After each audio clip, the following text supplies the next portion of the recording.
Hello, my weaving friends. I am back, and I am here to show you a new pattern. Well, okay, we're revisiting an old pattern. Remember a few weeks ago when I first did the Oseberg weave? It was the 9th century one from Norway. It had boxes on one side and zigzags on the other. Well, turns out the original didn't actually have zigzags on the other side. So I have been contacted by a couple of different weavers in Europe, which is fantastic. You know, these are people who are doing the research, who have the hands-on, got their eyeballs on the pieces, which I can't do because I'm thousands of miles away. But they said, okay, here is a better pattern. So giving a shout out to Kjell, who lives in Norway, and he's got a blog with all kinds of great stuff on it. And I have been given permission by him to use his pattern to show you how this was done correctly. So grab your cards. You'll only need 8 this time, and I'm going to use 2 colors instead of 3. And let's grab our looms and get started. Now we are ready to start warping our loom. I've got my loom and I've got the tension rod set all the way to the furthest position. I've got my yarn set up in my Lazy Kate. Yes, this is my super cheap Lazy Kate. Just built it out of a cardboard box and a couple of dowels so the threads can spin freely on it. I've got Maysville Carpet Warp. This is my go-to thread. It's 100% cotton. It runs about $9 a spool, and from some websites like yarn.com you can order, I think it's $60 worth of materials, and they'll ship it to you for free, at least in the US. I'm not sure about other countries. This is tan and duck, so it's kind of the color of a mallard duck's head. It's a great color. So I am ready to start warping. I'm going to grab the 2 colors of thread, put that on the floor, and I've got my pattern ready to go. So first card is the tan.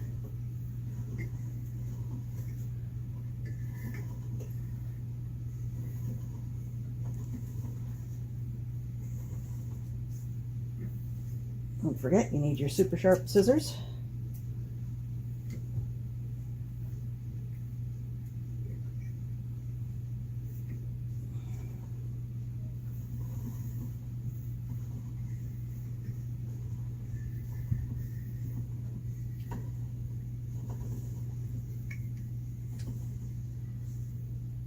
For those who haven't seen any of my other videos, this is a loom that I picked up at an SCA event about 25 years ago. It's solid oak. It's very robust. I've had to do a couple of minor repairs on it, but overall it has lasted me hundreds and hundreds of meters or yards of tablet weaving, and it's barely showing its age. It is a really, really nice piece. Unfortunately, it doesn't have a name on it anywhere. I think it was handmade by somebody in Ontario. I picked it up used at an event, and started by doing some inkle weaving, which is why I wanted it, but now I've been using it exclusively for tablet weaving. The finished product on it runs about 3 3/4 yards.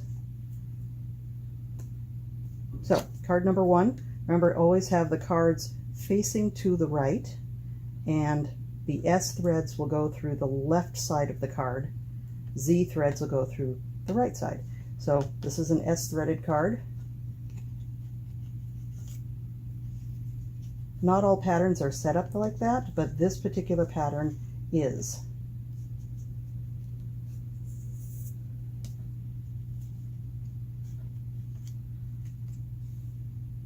And then I always use a surgeon's knot, so twice around, left over right, and then right over left once.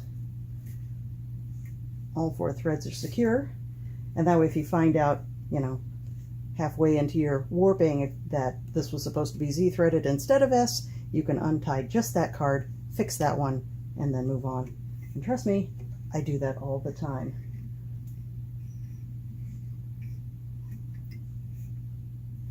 Okay, second card is the duck color.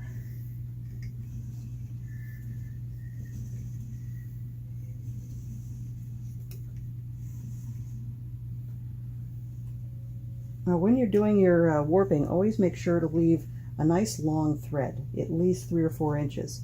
Makes it easier to tie and untie, and yeah, that's about it. It makes it easier to tie and untie.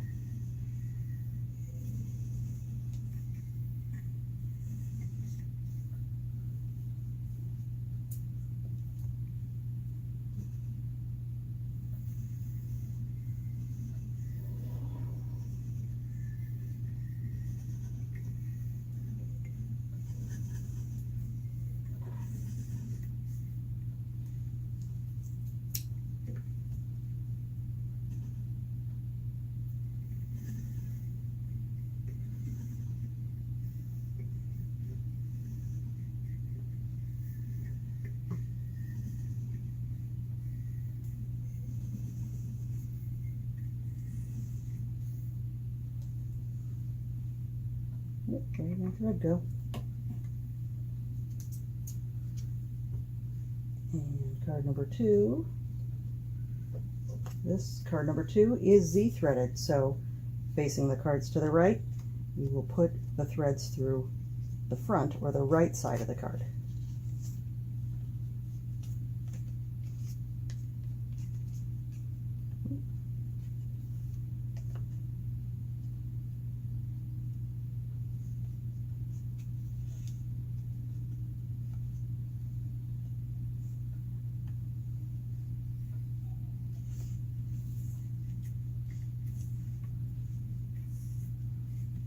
Two times around, and then once.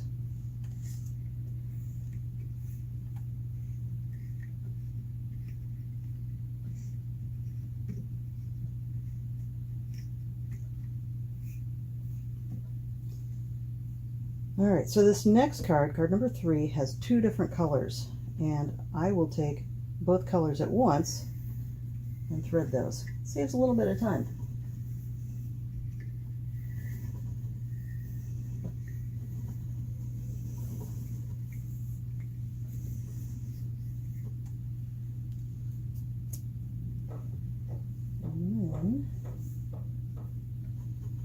Only the tan for 2 more times.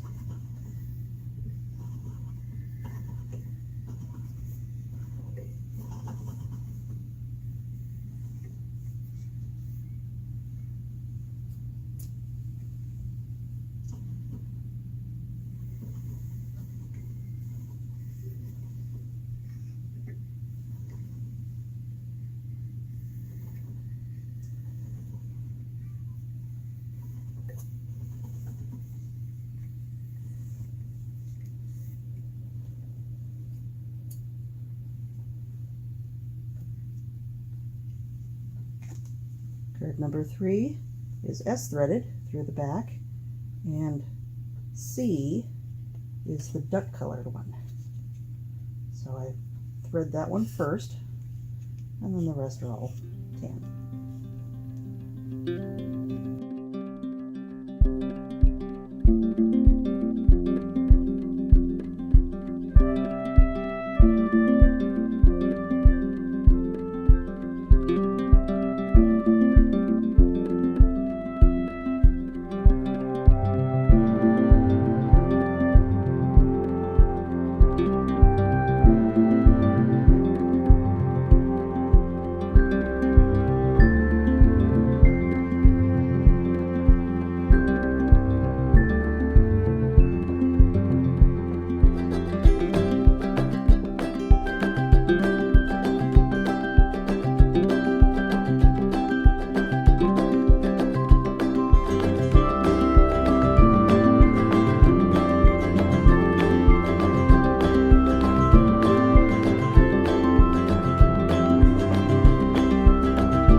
All right, we got to turn the cards so they're all facing AD at the top. I love these cards, these shacked cards, because they have the colored edges on them, and it makes it really easy to find the home position, which is AD at the top. Once you have all your threads warped and you check your tension and double check to make sure all the threads are threaded through the right pegs so that they're not misthreaded somewhere, we're going to go ahead and start the weaving. Now you got your shuttle all fully loaded and ready to go. You got your cards all facing with AD at the top. Not that that's particularly important with this pattern, as long as all the cards are aligned together, you know, so that all the AD is somewhere. But AD at the top is where most patterns start, so that's what we're going to start this one. So run your tail through, leave about an inch or so between the knots and the first thread. Leave a nice long tail, you know, 8 or 9 inches, and you're going to turn all the cards forward, all at once. You're going to take your tail, oops, and run it back through the shed, that's this open space here, and you're going to run your shuttle the other direction, so it's going to crisscross right at the bottom here. This just helps anchor the thread so it won't come unwoven later. Turn the cards.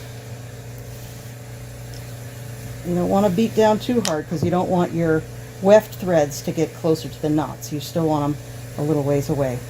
You can start pulling them together a little bit. This first ½ inch or so always looks a little bit of a mess. Turn the cards again. Pull that thread, the loop that you left behind. I want to beat it just a little more. There we go. Turn the cards again. You want to pull that thread. You want to pull it nice and taut at this point, so all of your warp threads will kind of squish together into the final width that it's going to be.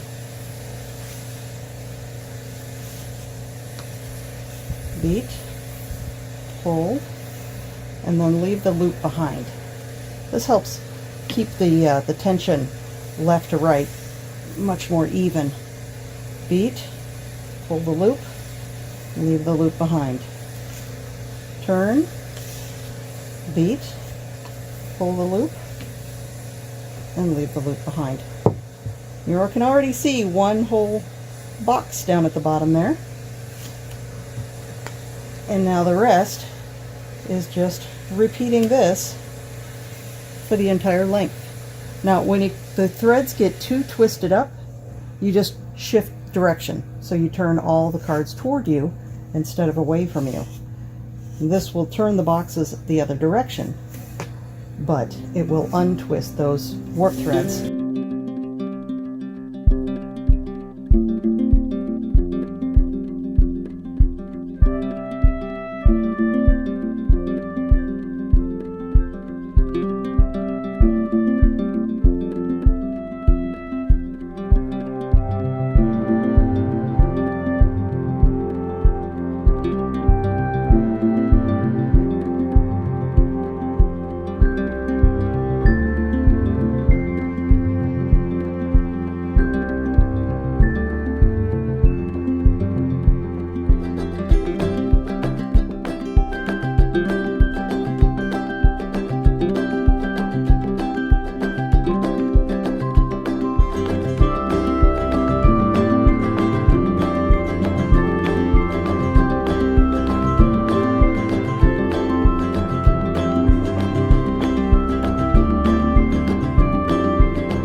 You'll notice I'm getting a lot of twist right before this first peg.